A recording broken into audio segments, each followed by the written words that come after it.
వినాయక చవితి పరంపరకి మిఠాయి లాంటి శుభవార్త 40 గ్రాముల నుండి 100 కేజీల లడ్డూని కస్టమైజ్ చేస్తుంది మన పరంపర. ఆర్డర్స్ కోసం సంప్రదించండి. ఇండస్ట్రీ అంటేనే అమ్మాయిలు అనగానే క్యారెక్టర్ అసాసినేషన్ చేస్తుంటారు కదా మ్యామ్, ఎవరైనా. సో వాళ్ళ గురించి ఏమంటారు అంటే, మనం ఎంత కరెక్ట్ గా ఉన్నా సినిమా వాళ్ళే కరెక్ట్. సినిమా వాళ్ళే నాకు పెద్ద అంటే నేను చిన్నప్పుడు అలాంటి ఏమైనా తారసపడ్డారు? నాకు తారసపడ్డం అంటే ఇప్పుడు మగాళ్ళు కమెంట్ చేయడం అనేది మనకి పెద్ద కామన్, అది వదిలేద్దాం అసలు. అది నాకు తక్కువ, ఎందుకంటే నేను చిన్నప్పటి నుంచి సీరియల్స్లో ఉన్నాను, చీరల్లోనే ఉన్నాను. అంతే. నాకు మ్యాక్సిమం చెప్పినట్టు మన బిడ్డ అన్నట్టు ఉండేది. కానీ మన చుట్టుపక్కలే ఉంటారు, ఏం చేసినా మీకు అలవాటే కదా అంటారు.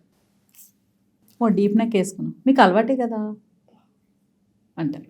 ఓ డాన్స్ ఎందుకు, మా అమ్మ ఏదో ఒక న్యూ ఇయర్కి చిన్నపిల్లలు కదా, మా అమ్మాయి చాలా ఇంట్రెస్ట్ ఉండేది డాన్స్ చేయాలి, పార్టిసిపేట్ చేయాలని. నేను కూడా రామ్మ నేర్చుకున్నాను.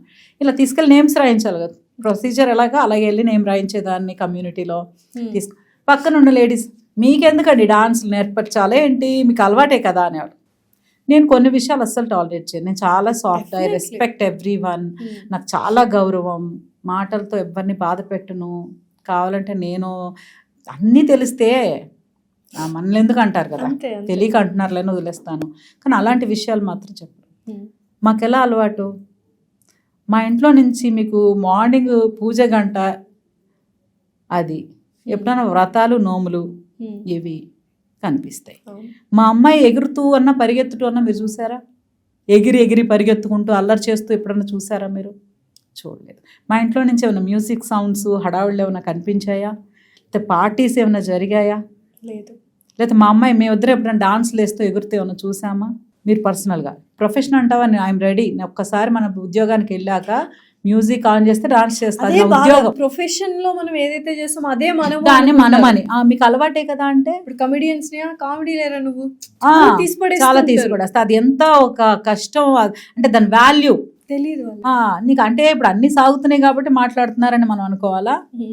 కాదు కదా. సో ఆ వర్డ్స్ని నేను ఒకసారి ఏదో నెక్కుల గురించి చెప్పారు. నేను పెద్ద వాడినండి, నాకు సూట్ అవ్వదు. మీ అందరికి అలవాటే కదా అన్నారు ఒక ఆవిడ. నేను నవ్వాను. సో నా నడువన్నా మీరు చూసారు ఎప్పుడన్నా? నా నడువు మీకు మా ఇంట్లో వాళ్ళకే కనిపిస్తుంది. నేను చీర కట్టాక నా నడుమే కనిపించదు మీకు. నాకు అలవాటు ఎలా అవుతుంది? మీకు అలవాటు అంటే మీరు ఇంకొకటి అండి, బయట చూసి డిజైన్స్ మీరు అందరూ వేసుకునేది చూసి మా వాళ్ళు స్టిచ్ చేస్తారు, మీరు క్రియేట్ చేస్తారు, అది మా వాళ్ళు అడాప్ట్ చేస్తారు. అంతేగాని మీకు అలవాటు అంటే ప్రొఫెషనల్ సినిమా వాళ్ళు అంటే వీళ్ళకి అలవాటు ఏం అలవాట్లు ఉంటాయి? ఇది ఉద్యోగమే కదా. ఎంత డెవలప్ అయినా మనుషులు మాత్రం చిన్న చూపు ఉందంటారు. సినిమా వాళ్ళ, సీరియల్ వాళ్ళ తప్పకుండా ఉంది, అభిమానిస్తుంది. బట్ నేను కేర్ చేయను అంతే. ఉంటే నాకు దాన్ని చెప్తారు కదా, స్మెల్ కనిపిస్తూ ఉంటుంది ఒక్కొక్క చోట. డెఫినెట్లీ. ఇంత పద్ధతిగా చీరలు కట్టుకున్నా కూడా సినిమాల్లో కానీ సీరియల్స్ లో కానీ వాళ్ళ మీద కూడా ఒక నెగిటివ్ కామెంట్స్ అనేవి వస్తుంటాయి. అలా ఏమైనా చాలా బాధ పెట్టిన సందర్భాలు? నేను బాధపడను. ఎందుకు బాధపడను అంటే, ఇప్పుడు నేను ఒకళ్ళని చూసి నేను ఏడుస్తున్నానంటే అది నా దగ్గర లేదు. అది నా దగ్గర లేకపోతే ఏడుస్తా, బాధపడతా. వాడు చూడు ఎలా ఉందో అబ్బా అబ్బా, ఎందుకు నా దగ్గర లేదు కదా. సో నా దగ్గర ఉన్నప్పుడు నేను ఎవరేమన్నా కూడా పెద్ద వాళ్ళని చూస్తే నాకు ఇంకా బాధ అనిపిస్తుంది. జీవితంలో చాలా కోల్పోతాము, చాలా దొరకవు, కానీ ఉన్నదాంతో తృప్తి పడుతూ బతకడం అనేది ఒక ప్రాపర్ లైఫ్ స్టైల్. డెఫినెట్లీ అంతే. సో దాని లేకుండా నీకేంటి ఇప్పుడు మేకప్ అవసరమా అంటే, ఎస్ నాకు అవసరమే మేకప్. ఆర్టిస్ట్ అని మేకప్ కాదు, ఆడపిల్లకి అలంకారమే సగం ఆభరణం. కరెక్ట్. సో అలంకారం చేసుకోవడం అనేది ఆడపిల్ల లక్షణంగా కనిపించాలంటే నైటీలు వేసుకుని ట్రాక్ ప్యాంట్లు వేసుకుని తిరగడమా కాదు కదా. లక్షణంగా చూడగానే అబ్బబ్బలే ఉందమ్మా లక్ష్మీదేవి, మన పుట్టగానే లక్ష్మీదేవి పుట్టింది అంటాం, జీవితాంతం అలాగే కనిపించాలి కదా చూసే వాళ్ళకి. సో అంతే. బ్యాడ్ కమెంట్స్ చాలా, నాకు బ్యాడ్ కమెంట్స్ మన సినిమా వచ్చింది కదా మహేష్ బాబు గారిది, చెప్పొచ్చో లేదు తెలియదు కానీ నాకు ఎస్జే సూర్య గారు మహేష్ బాబు గారు చేశారు స్పైడర్. ఆ సినిమా చూసి నాకు సినిమా బయటకు వచ్చాక, అవును ఎందుకు ఇలా చేశారు, ఎస్జే సూర్య క్యారెక్టర్ విలన్ కాదు, సైకిక్ ప్రాబ్లం అయింది, ఆయనకి ట్రీట్మెంట్ అవసరం. ఇంత పెద్ద స్టార్ వెళ్ళి ఆయనతో ఫైట్ చేయడం ఏంటి? తీసుకెళ్ళి ఒక హాస్పిటల్కి తీసుకెళ్ళి ట్రీట్మెంట్ ఇప్పించాలి కదా. సూపర్, నిజమే.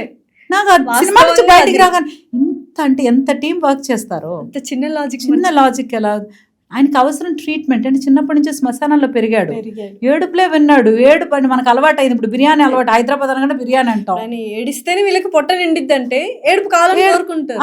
సో అలాగా నేను అనుకున్నా అతనికి కావాల్సింది ట్రీట్మెంట్ కదా, అన్ని అసలు ఎక్కడ బిల్డింగ్లు పగలు కొట్టేసి అది పగలు కొట్టేసి ఎందుకు చేశారు అని ఇప్పుడు ఎప్పుడు షేర్ చేయలేదా మీతో? కానీ మంచి ఆలోచన వింటే, అవును కదా, ఒక సైకిక్ ఆనందం ఉంటది కదా మ్యామ్. ఏదో ఒక మనం ఎంత కష్టపడతామో మనకు తెలుసు. నేను ఇటు కూర్చోవాలన్నా, మీరు అటు కూర్చోవాలన్నా, కెమెరా ముందుకు రావాలన్నా ఎంత వర్కౌట్ అసలు అవలీలగా కామెంట్ చేస్తారు, ఎన్ని సాక్రిఫైజులు చేస్తాం. మనకి ఉంటుంది, ఫ్యామిలీతో ఉండాలి, టూర్లకి వెళ్ళాలి, వీకెండ్స్ పార్టీస్కి వెళ్ళాలి, సాటర్డే సండే రిలాక్స్ అవ్వాలి, అన్నిటికంటే ఒక ప్రైవేట్ లైఫ్ కావాలి. రిలాక్స్ గా కూర్చున్నామా, టైంకి కావాల్సింది తిన్నామా, కూర్చున్నామా అని ఉండాలని అనిపిస్తుంది. అందరికి అన్ని సెట్ అవ్వవు, కానీ అందరూ ఒకటి కాదు కదా. సో మనకి దొరికిన దాంట్లో తృప్తి పడడంలో ఉంది లైఫ్. ఇంకొకటి సీరియల్స్, సినిమాల గురించి మనం మాట్లాడుకుంటే ఎక్కడో సినిమా వాళ్ళకి సీరియల్ వాళ్ళంటే చిన్న చూపు అని నాకు అనిపిస్తూ ఉంటుంది మ్యామ్. ఎందుకంటే గమ్మున తీసుకోలేరు సినిమాల్లో సీరియల్లో యాక్ట్ చేస్తున్నారు అన్న. నిజమేనా అది? నిజమే. అందుకే మీరు సినిమాల్లో ఈ మధ్య కనిపించట్లేదు, వద్దనుకున్నారా? సినిమా వద్దని ఏమీ అనుకోలేదు, బట్ నేను చాలా కంఫర్ట్ జోన్ ఎక్స్పెక్ట్ చేసే టైప్. నాకు ఎక్కడ కంఫర్ట్ ఉంటే అక్కడే ఆగిపోతా. నాకు ఎక్స్పెక్టేషన్స్ అలా ఏముండవు. ఇక్కడ నేను హ్యాపీ అంటే ఇది నాకు పెద్ద బంగ్లాలాగా అనిపిస్తుంది నాకు. సో అందుకోసం సినిమా వాళ్ళు చిన్న చూపు అంటే వింటాను కదా, సీరియల్ యాక్టింగ్ చేయకు అంటారు, ఇది సీరియల్ కాదు, డ్రామా కాదు అంటారని. బట్ మన కళారంగం స్టార్ట్ అయింది స్టేజ్ పైన, స్టేజ్ తర్వాతే సినిమాలు వచ్చాయి. సో అలానే ఇప్పటికీ తమిళనాడులో కానీ చాలా ప్లేస్లో ఆ స్టేజ్కి చాలా రెస్పెక్ట్ ఉంది. బాంబే ఇంకా అనుపమ్ ఖేర్ గారు వీళ్ళందరూ ఇంకా స్టేజ్ థియేటర్ అంటే అది ఒక పెద్ద రెస్పెక్ట్. సో మనకి ఏమో మరి టీవీలు చేస్తారు, మీరు టీవీ ఆర్టిస్ట్ కదా, టీవీ ఆర్టిస్ట్ అని గుర్తుంది. నేను ప్రకాష్ రాజ్ గారితో రెండు సీరియల్స్ చేశాను తమిళ్లో. ఆయన స్టార్టింగ్ సినిమా చేశారు, సినిమాతో పాటు ఆయన సీరియల్స్ కూడా చేశారు, అప్పుడు నేను వర్క్ చేశాను. సో మేమిద్దరం ఇలా కూర్చొని డిస్కషన్ డైలాగ్ ఇలా చెప్తాం. ఆ పర్ఫార్మెన్స్లో తేడా ఏముంటుంది చెప్పండి సినిమాకి సీరియల్కి? ఎందుకు సీరియల్ యాక్టింగ్ చేయొద్దు, ఇది సినిమా ఏంటంటే ఓవర్ ఎక్స్ప్రెషన్స్ ఇస్తారు సీరియల్ యాక్టర్స్ అన్నట్టుగా.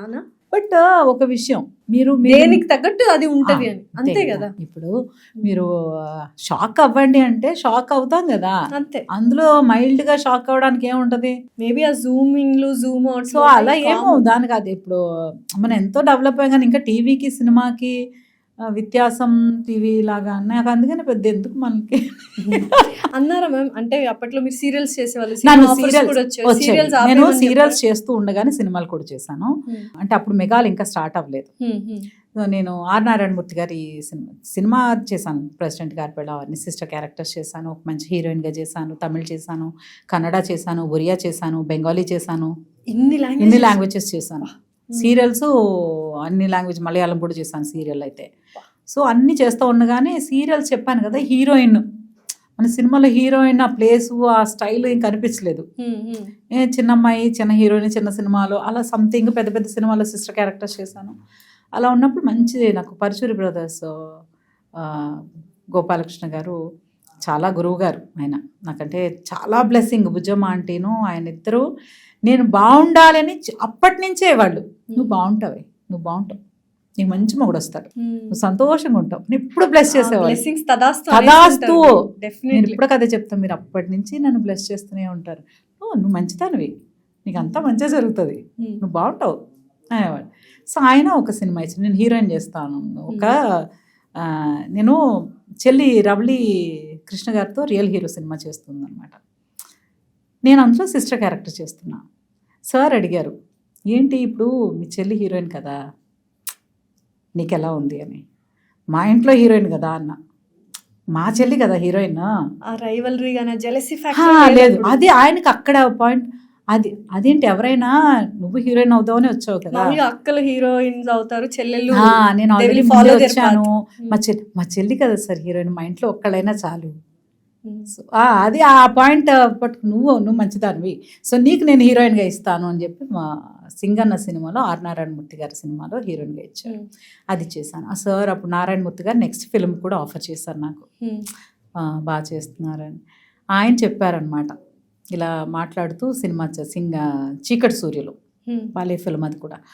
అప్పుడు సార్ చెప్పారు, మీరు బాగా యాక్ట్ చేస్తున్నారు, మంచి పర్ఫార్మర్, మీరు బాగా చేస్తున్నారు, మీరు సీరియల్స్ ఆపేయండి అన్నారు. అప్పుడు నేనేం చేసేదాన్ని, సినిమా నుంచి తమిళ్లో సీరియల్స్ చేస్తాను. సో చెన్నై వెళ్ళి వర్క్ చేసి మళ్ళీ వచ్చేదాన్ని నెక్స్ట్గా. లేదు మీరు సీరియల్స్ ఆపేయండి, సీరియల్స్ ఆపేస్తే పెద్ద హీరోయిన్ అవుతారు అన్నారు. ఎందుకు ఆపేయాలి అనే దానికి కూడా రీజన్ చెప్పారు. ఎందుకు ఆపేయాలన్నారు? సినిమా థియేటర్లో మీరు కనిపిస్తారు, వాళ్ళు ఇంట్లో నుంచి కదిలి మీ దగ్గరకు వచ్చి సినిమా చూస్తారు థియేటర్కి వచ్చి. కానీ మీరేం చేస్తున్నారు, మీరే వాళ్ళ ఇంటికి వెళ్ళిపోతున్నారు సీరియల్స్ రూపంలో. టీవీలో వాళ్ళ ఇంట్లో టీవీలోకి మీరు వెళ్ళిపోతుంటే వాళ్ళు, మీరు ఒకవేళ సినిమా చేసినా కూడా మిమ్మల్ని చూడడం కోసం థియేటర్ వరకు వస్తారా? అది ఇప్పుడు వ్యాలిడ్ పాయింట్ అనిపిస్తుంది. వ్యాలిడ్ పాయింట్ అనిపించింది. కానీ నాకు రిస్క్ చేసే అలవాటు లేదు, ఇండిపెండెంట్ కాదు నేను యాక్చువల్లీ, వెరీ వెరీ డిపెండెంట్. అది నన్ను చూడగానే ఎవ్వరు నమ్మరు, మీరు అలాగా అంటారు. నిజంగా అంటే మీరు చేసిన క్యారెక్టర్స్ అందులో మేము ఊహించుకుంటాం వెరీ ఇండిపెండెంట్ స్ట్రాంగ్ ఉమెన్, కొంచెం మొండితనం ఉంటది అని. టోటలీ డిఫరెంట్ లేదు, soft in nature. So total గా నాకు ఎవరైనా చెప్పాలి, మా అమ్మ చెప్పుంటే ఆపేసేదాన్నేమో, నువ్వు ఆపే సీరియల్స్ వద్దులే నీకు సినిమాలు ట్రై చేస్తాను అని ఉంటే ఆపేదాన్ని. మరి రవళి గారు ట్రై చేశారు, మంచి హీరోయిన్ అయ్యారు, అప్పుడైనా మీరు షిఫ్ట్ అవుదాము సినిమాల వైపు అన్న థాట్ లేదా? థాట్ ఏం లేదు, వచ్చిన పని చేయడమే అని మా మమ్మీ రావడమే అదృష్టం, చేయడమే పని, ఏది కావాలి అది కావాలని ఉండదు. వచ్చిన పని లేకుండా ఉండేవాళ్ళు ఎంతమంది ఉన్నారు, అసలు ఒక్క అవకాశం వస్తే చాలు అనేవాళ్ళు ఎంతమంది ఉన్నారు. సో అందుకని అది ఏమీ లేదు, వస్తే సీరియల్స్ వస్తూ ఉంటే చేస్తూ ఉండేదాన్ని. సుమన్ టీవీలో మీ పర్సనల్ అండ్ బిజినెస్ ప్రమోషన్స్ కోసం కింది నెంబర్కి కాంటాక్ట్ చేయండి.